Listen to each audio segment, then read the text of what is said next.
All right, so now this one's gonna be kind of tough, but down in here, you can see this piece right here. I've got to take that out. All right, that was a little adventure there, but so this is a sender that I took out of there, out of the motor.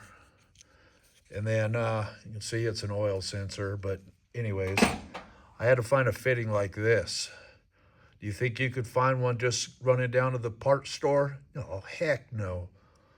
But I did find one, and I'm not sure if I can get in there right, but you can see that sender right there. It's just tight, but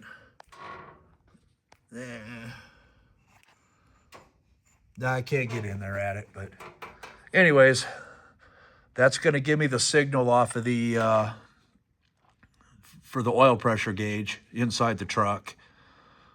So I just swapped one out. That one there is 100 psi.